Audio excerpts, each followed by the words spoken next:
Hey everyone, welcome back to the Red Talker channel. Today, I've picked the best Reddit stories for you to focus on while I enjoy a beautiful sunset in search of a village. Enjoy the viewing! My CEO tried to fire me for attitude issues to save on my salary. He didn't realize I'd spent 11 weeks preparing a $755,000 legal trap. The meeting lasted exactly 11 minutes. Diane, the head of HR, sat behind her glass desk, coldly informing me that I was being terminated for attitude issues. No warnings, no performance improvement plans, just a manila folder with 7 documents they wanted me to sign, and then I was supposed to disappear. I had dedicated 17 years of my life to this company, bringing in $9.2 million in new business last year alone. But the new CEO, a young guy in his early 30s, wanted me gone because at 49, I was deemed obsolete overhead. What they didn't know was that I had been preparing for this day for 11 weeks.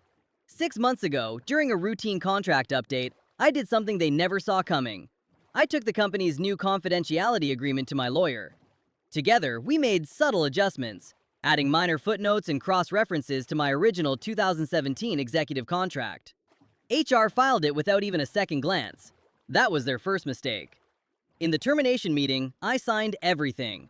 I even shook their hands, smiling politely, as if I were just another employee walking out the door. Then I went home, poured myself a glass of wine, and started roasting a chicken. Life went on. The phone call came at dinner. It was Douglas Petton, the company's general counsel. His voice wasn't just shaking, it was cracking, a mix of panic and disbelief. "Isabella, please tell me you haven't signed the confidentiality agreement yet," he whispered. "I signed everything, Douglas," I replied casually, as if it were no big deal. "Why? Is there a problem?" The silence that followed was deafening. He had just realized that by accepting my signature, the company had unknowingly triggered a forgotten separation package from 2017. They didn't just fire me. They had accidentally agreed to pay me 3 years of salary, immediate stock vesting, and full bonuses. The final check was for $755,000. But the real victory wasn't just the money. It was the written admission I had forced them to sign. An admission that would later help 5 other obsolete veterans sue the company for an additional $1.3 million and ultimately cost the CEO his job. The author acted brilliantly, rewarding themselves for the stress. Toxic Situationship Horror Story 1. 28M was 17 at the time and hadn't really experienced love or had any strong feelings for anyone yet. A girl that I had known for a while, we'll call her Tracy, had been flirting with me for months, but I didn't think much of it. I wasn't really looking for anything serious, so I brushed her off. But she was nice and seemed really into me, so I decided to give her a chance. We clicked instantly. I didn't have much experience hanging out with or talking to girls, but with her, it was so easy. I instantly became attracted to her, and we'd only spent a week together. Then, one day, it was like something snapped, and she started acting very cold and distant, as if she had her fun and was now done with me. I didn't understand what had happened, especially considering how much attention she had given me before. I would later find out that this was just a sign of her commitment issues. This came as a complete shock, because for me, we were just getting started. I missed her like crazy, even though we barely got into the talking phase. I knew I was in for a lot of emotional turmoil. About a week later, my friends asked me if Tracy and I were still a thing, because they had heard she had already moved on to someone else that we knew. Unfortunately, she had. I had no idea because she was still talking to me as though things were fine between us. So I sat there like a fool and assured everyone that we were still talking. Later that night, one of my best friends sent me screenshots of Tracy talking to her new man. She had even spoken badly about me to him, complaining about how she was upset that she had to see me the next day because our families had plans. I was devastated and confused because I hadn't done anything to deserve this treatment. It felt like I was just an annoyance to her despite everything I had done to give her attention. When I confronted her about this, she lied straight to my face and said it was all a misunderstanding. Unfortunately, I took her word for it, not because I thought it was true, but because I wanted to believe it. I was in love with the idea of her, but the real her was careless and even borderline manipulative. This continued for months, with her flirting and hooking up with multiple guys, including some of my friends. Yet I kept chasing her because it was the only real connection I had ever felt with a girl. She kept me around for the attention and knew that I would do almost anything she asked.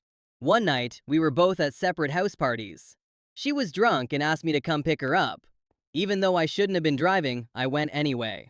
I drove a long distance to get her, and on the ride back to my house, she was love bombing me, telling me how much she cared and how great things were. I was eating it up like a fool. When we got to my house, we went upstairs, and things started to get intimate. Then she suddenly stopped and said her friend was upset about her leaving the party and was coming to pick her up to take her back.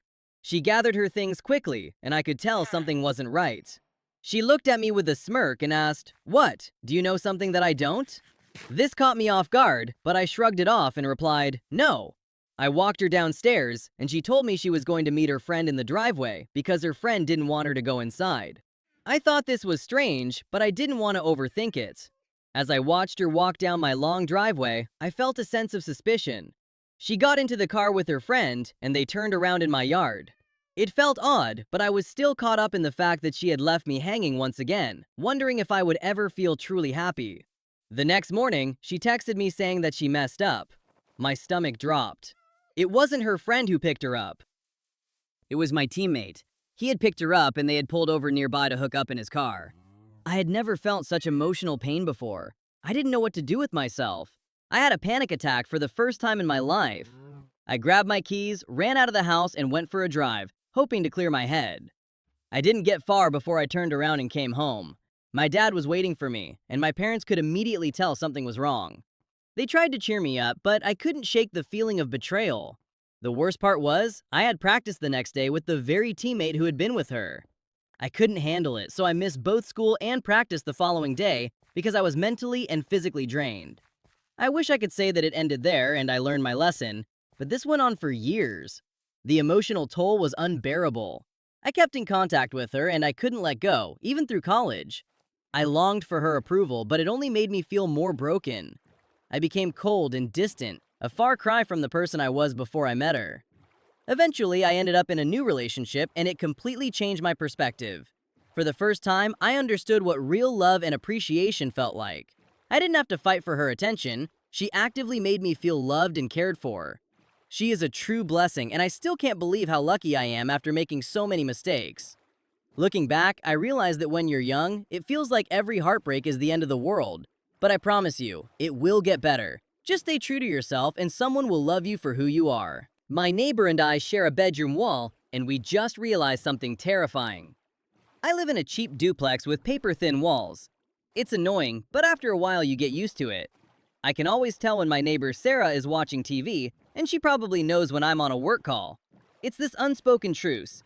We pretend we can't hear each other. For the past 2 weeks, though, my sleep has been completely ruined.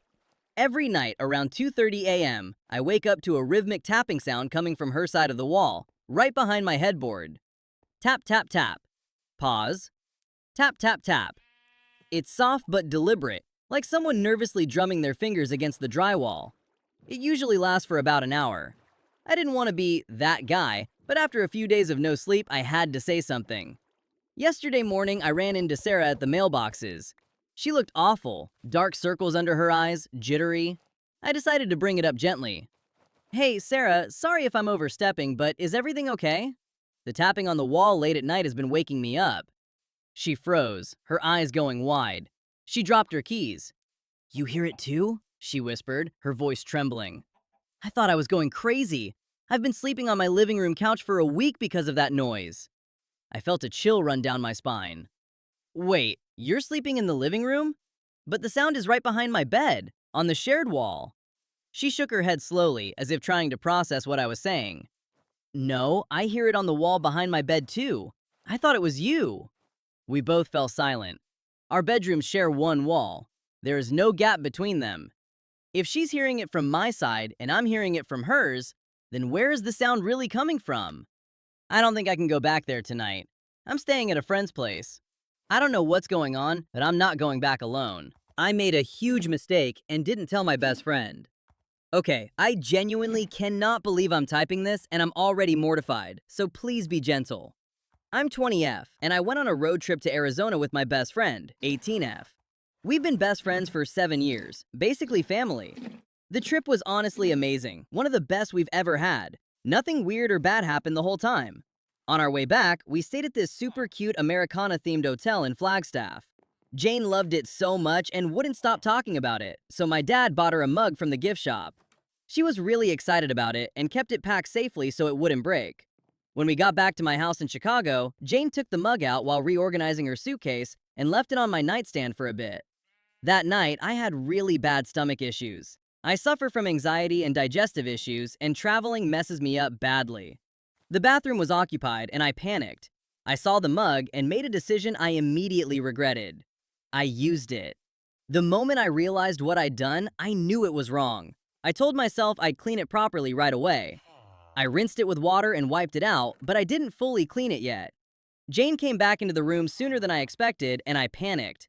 I quickly put the mug back, telling myself I'd deal with it later. She packed it up and left before I had another chance. I convinced myself it was fine. I told myself I rinsed it enough. I told myself it probably wouldn't smell. I was wrong. A couple of days later, she called me, saying her suitcase smelled awful, and there was something strange on the mug. When she said that, I froze. I didn't know what to say. I just acted confused and said, "That's so weird," and let the conversation end. I hate myself for that. Afterward, I completely broke down. I cried for hours. My dad noticed and asked what was wrong, but I couldn't even bring myself to explain it. I felt disgusting and guilty, and like I ruined something meaningful over a moment of panic. Jane was really kind to me afterward. She called me later and comforted me, even though she had no idea what had actually happened. We watched shows together on the phone like everything was normal, and somehow that made it worse. Now I don't know what to do. I don't know if I should tell her. I don't know if she already knows and is just being nice. I don't know if confessing would permanently ruin our friendship or if not telling her is worse. I feel awful every time I think about it. I know it was a huge mistake. I know there's no excuse for it. I just don't know how to fix this or live with the guilt. Yeah, that story was quite the ride. Feel free to drop your own in the comments if you'd like me to feature it in the next video. Let's move on to the next one. I didn't catch my boyfriend cheating. I found out I was being slowly replaced. I didn't catch him cheating in some dramatic way. No lipstick on his shirt, no hotel receipts, nothing like that. We were just on the couch late one night. He fell asleep first, and his phone was on the table, buzzing non-stop. Honestly, it was starting to get annoying, so I picked it up to mute it. That's when I saw the message preview. "Can you still come over tomorrow? I miss you." From a contact saved as A. The phone unlocked with Face ID before I even thought about it. I didn't want to scroll, but I did. They've been talking almost every day for close to a year. Not sexting, just emotional conversations. Long messages, inside jokes, venting, checking in. About life, about stress, about me. I put the phone back and pretended everything was normal. The next day, I searched my own name in his messages. Turns out I was the stable one, the real relationship. She was the one who understood him. That night, I asked him who she was. "She's just a friend," he said. I asked how he'd feel if I did the same thing with another guy. He said I was being dramatic. I didn't argue. I didn't yell. I just left a few days later. He still texts sometimes, saying he never actually cheated. Maybe not, but I know what it feels like to be slowly replaced. I helped a stranger pick an interview outfit, and months later, she saved my worst day. A few months ago, I was killing time at a thrift store after work, doing that slow, aimless browsing you do when you're too tired to go straight home. I had my headphones around my neck and my tote bag on my shoulder, and I guess from a distance, I must have looked like I worked there. Because this woman walks up to me in the blazer aisle and gets really quiet. "Hi, sorry, do you work here?" I should have said no, but my brain did that thing where it tries to be helpful before it tries to be honest, so I just said, what do you need?" She exhaled like she'd been holding her breath for an hour. "I have an interview tomorrow. I haven't done one in years. I don't even know what I'm supposed to look like anymore." She wasn't dramatic about it, just embarrassed. Asking for help seemed to be the hardest part for her. So I said, "Okay, show me what you're considering." She had 3 options: a blazer that swallowed her whole, a blouse that looked like it had seen better days, and a dress that was actually cute, but she kept tugging at the sleeves like she didn't trust it. We stood there for maybe 15 minutes doing the world's least official fashion consultation. I asked where the interview was, what kind of role it was for, and how she wanted to feel when she walked in. She blinked. Like I'm allowed to be there? That line hit me so hard I almost pretended my phone rang. So I helped her put something simple together. The dress, the blazer that fit her shoulders, and shoes that actually seemed comfortable. When she came out of the fitting room, her posture changed first, and then her face caught up. She looked at herself in the mirror and did this tiny smile, like she surprised herself. Then she turned to me. Thank you. Seriously, you have no idea. And that's when she pointed at my tote bag. So, do you get a discount?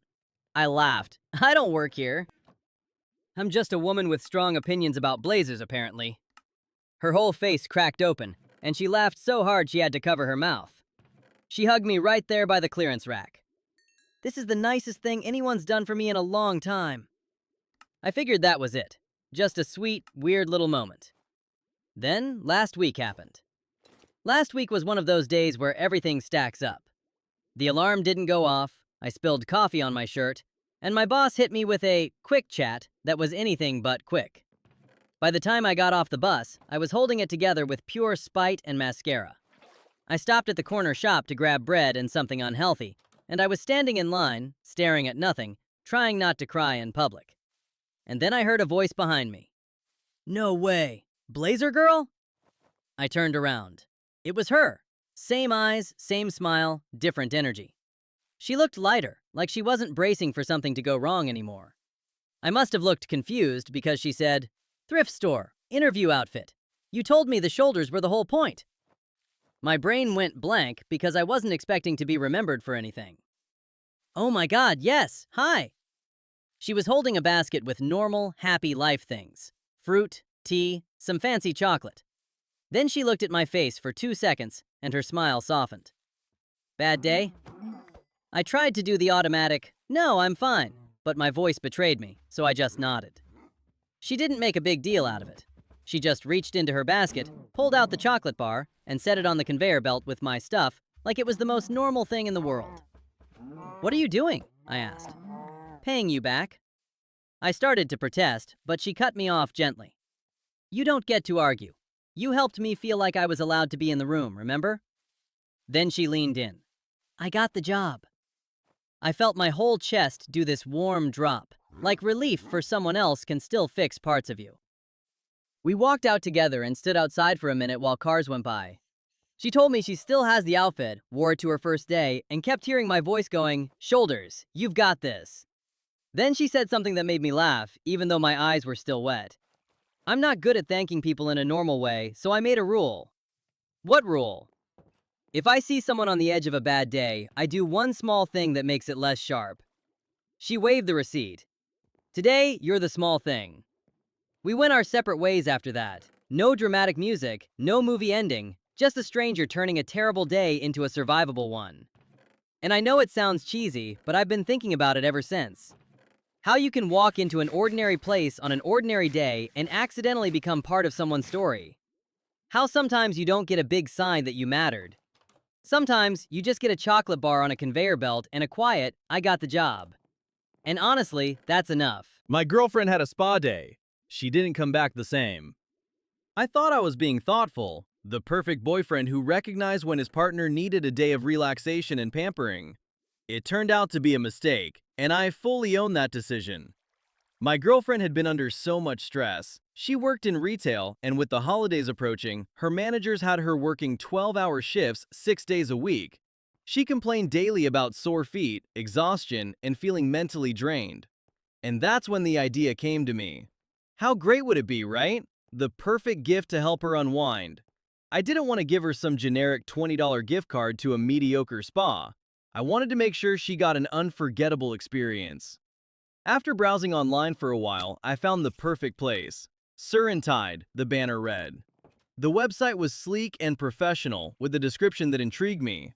It is our belief that all stress and aches are brought on by darkness held within the soul and mind of a previously pure vessel. We at Sur and Tide uphold our beliefs to the highest degree and can assure that you will leave our location with a newfound sense of life and liberty. Our professional team will see to it that not only do you leave happy, but you leave satisfied. I paused for a moment. I thought to myself, please don't let this be some shady, unlicensed place. But everything else about it seemed legitimate, and the reviews were glowing. The full premium package was a bit steep at $450, but in my perfect boyfriend mindset, expensive meant the best. I dialed the number listed on the site, and a woman with a calm, professional tone picked up. Sur and Tide, where we de-stress best. How can I help you? Yes, I was inquiring about your premium package. There was a pause, and the woman responded coolly. Ah, Donovan, I presume. I see you've recently visited our site. Would you like to book an appointment? I was caught off guard. How did she know my name? Yes, I would. And, did you say Donovan? She responded without skipping a beat. Yes, sir. We aim to provide personalized service here. I was still a little shaken, but I continued. I want to book it for my girlfriend. Could I get a slot on Christmas Day? Christmas Day, 7 p.m. is available. Perfect. Let's do it. I finished the call, and just as I hung up, my girlfriend walked in, crying about how horrible her day at work had been. I quickly set the phone down and comforted her as best I could. She was completely worn out. I hate it there. I hate it, I hate it, I hate it, she said through her tears, struggling to get her shoes off. I hugged her tight and said, "You don't have to stay there much longer. I promise we'll figure this out. Things are going to get better." That promise filled me with a sense of warmth. I knew her spa day would help ease her mind. We spent the night together, watching her favorite show, and she quickly fell asleep in my lap. I decided to let her rest while I got some work done. But as I sat down at my computer, I noticed an email in my inbox, a receipt from the spa. I hadn't given them any of my banking information, so I thought it was a mistake. But when I checked my account, I saw that I had been charged $481.50. Frustrated, I called the spa again, but this time there was no answer. I tried a few more times with no luck. I thought it might just be a scam, but the charge had gone through and I was stuck with it. I tried to shake it off and went to bed. The next morning, I woke up to find my girlfriend's note. Got called into work. See you soon. That didn't sit right with me. Her store was closed, and I knew there was no way she could have gone in on Christmas. I rushed to check the house, and my worst fears were confirmed. The front door was kicked in. The handle hung loosely from its socket. She was gone. Panic set in. I called 911, but the police said there was nothing they could do yet. I was told it would take 24 to 48 hours before they'd consider a full investigation. And then, the notification pinged on my phone. Reminder, spa appointment, December 25th, 2025, 7 p.m. Eastern Standard Time. Those words froze me. I rushed back to my computer, determined to get the police the information they needed. But when I tried to pull up the spa's website, it was gone. The link was dead, replaced by a 404 error page. The next 24 hours felt like an eternity. The police arrived to investigate, but seemed more interested in rummaging through my personal belongings than actually helping. My Christmas gifts were torn open. They'd gone through every drawer, taken snacks from the fridge, and even seemed annoyed when I asked them for answers. Finally, after they left, I collapsed into bed, emotionally drained and exhausted. But then, I was woken by a pounding at my front door. I groggily got out of bed, unsure of what was going on. When I opened the door, I saw the black van with tinted windows peeling away down my driveway. My heart dropped when I saw who was sitting in the wheelchair on my doorstep. My girlfriend. She was dressed in a white robe, her hair wrapped in a towel. But something was wrong. Her eyes were vacant, empty. Her skin looked flawless, almost unnaturally smooth. Even her birthmark, the one she always said was God's proof of authenticity, was gone. The only mark on her was a bandage across her forehead, stained with blood. I shook her gently, trying to wake her up. "Honey, can you hear me? What happened to you?" She barely responded, just grunted and breathed heavily, her eyes distant. As I tried to get her to speak, something fell out of her robe. A laminated card, emblazoned with the spa's logo, Surin Tide. I bent down to pick it up. My hands shook as I read the words on the card. And that was when I realized that everything I thought I knew was wrong. The full truth hit me harder than anything ever had. I think that's enough Reddit for now. Thanks for stopping by and watching the video until the end. I'd love for you to leave a comment and let me know what you'd like to see in the next video. Thanks again, and see you next time.